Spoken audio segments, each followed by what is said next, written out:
ప్రభువు యొక్క ఘనమైన నామాన్ని బట్టి ప్రతి ఒక్కరికి వందనాలు చెల్లిస్తున్నాను.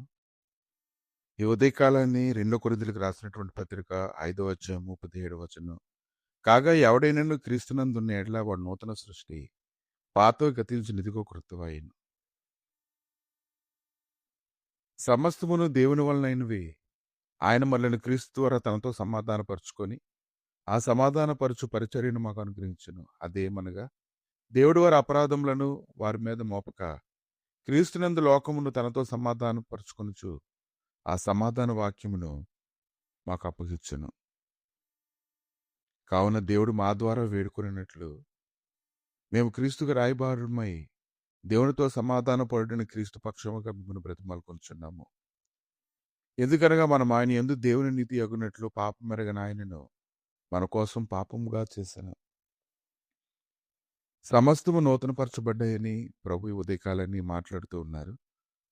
నూతనమైనటువంటి స్వభావము, నూతనమైనటువంటి ఆలోచనలు, నూతనమైన నడిపింపు ఈ దినము నుంచి దేవుణ్ణి కనుగరించడానికి ఆయన ఇష్టపడుతూ ఉన్నాడు.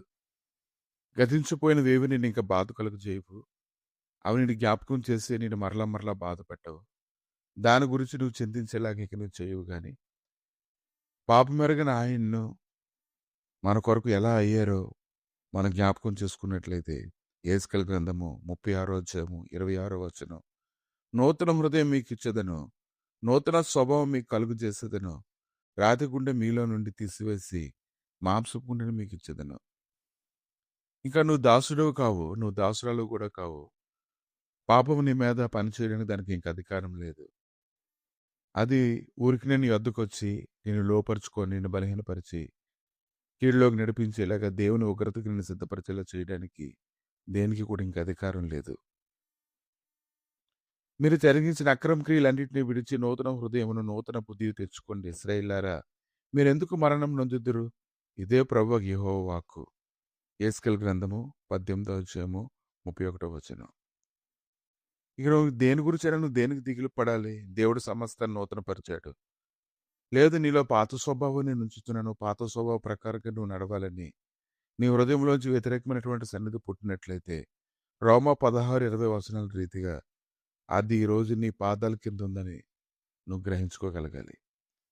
గందరగోళంగా, చిరాకుగా, దిగులుగా ఉండేటువంటి పాత స్వభావం అంతా నీ పాదాల కింద నలిపివేయబడిందని ఈరోజు నువ్వు తెలుసుకోగలగాలి. సమస్తము నూతనమయ్యేలాగా చేస్తున్నటువంటి దేవుడు ఈరోజు నీతో కూడా ఉన్నాడు. 2 కొరింథీయులకు రాసినటువంటి పత్రిక 4వ అధ్యాయము 16వ వచనం. కావున మేము అధైర్యపడము, మా బాహ్య పురుషుడు కృషించున్నను, అంతర్య పురుషుడు దినదినం నూతనపరచబడుచున్నాడు. కనుక నువ్వు దేని కొరకు దిగులు పడాలి? నీ మీద నీ హృదయం నిందారోపణ చేసినట్లయితే ఈరోజు నువ్వు దాని గురించి దిగులు పడవలసిన అవసరం లేదు. దేవుడు నిన్ను నూతన సృష్టిగా చేశానని ఏదైనా వాగ్దానం చేస్తున్నాడు. యెషయా 40:31 వచనం. యెహోవా కొరకు ఎదురు చూసి వారు నూతన బలం పొందుదురు. వారు పక్షిరాజుల వలె రెక్కలు చాపి పైకి ఎగురుదురు. అలేక పరిగెత్తుదురు, సమస్యలక నడిచిపోదురు. ఇంక జక్కయ్య జీవితంలో దిగులు పడవలసిన అవసరం లేదు. అతని హృదయం ఏ విషయంలో అతను నిందారోపణ చేయదు. ఎందుకంటే అతను అబ్రహాం కుమారుడు అయిపోయాడు. అతని ఇంటికి రక్షణ వచ్చింది. అతడు దేని కొరకు దిగులు పడాలి? కనుక ఈరోజు నీ హృదయంలో ఎటువంటి దిగులు కలుగుతుందో ఆ దిగులంతటినీ తీసివేసి ప్రభు నీకు నూతనమైన బలమును శక్తిని గురించి ఇక ప్రతిరోజు దినదినము కొత్తగా నడిపించి నిన్ను బలపరచునుగాక. ఆమేన్. ప్రభు ఈ ఉదయ కాలాన్ని నాయన నూతన సృష్టిగా మరొకసారి నాయన మాతో మాట్లాడి బలపరచినందుకు నీకు స్తోత్రం తండ్రి. పాతవన్నీ గతించిపోయినట్లుగా కృప చేసిన దేవా నీకే స్తోత్రం నాయన. పాతదేది లేకుండా పురుషుడినంతా పారవేయటకు నీ గొప్ప కృపను దేవానైనా మీరు దయచేసినందుకు మీకు స్తోత్రం తండ్రి. నాయన ఇదిగో తండ్రి, ప్రతి విషయంలో మనస్సాక్షి ఏనిందా వేయకున్నట్లుగా మంచి మనస్సాక్షిని అనుగురించి కృపతో నింపు నడిపించమని నడిపిస్తున్నందుకు దేవా మీకు అనేక వందనాలు చెల్లిస్తూ యేసుక్రీస్తు నామములో అడిగి వేడుకుంటున్నాము తండ్రి. ఆమేన్.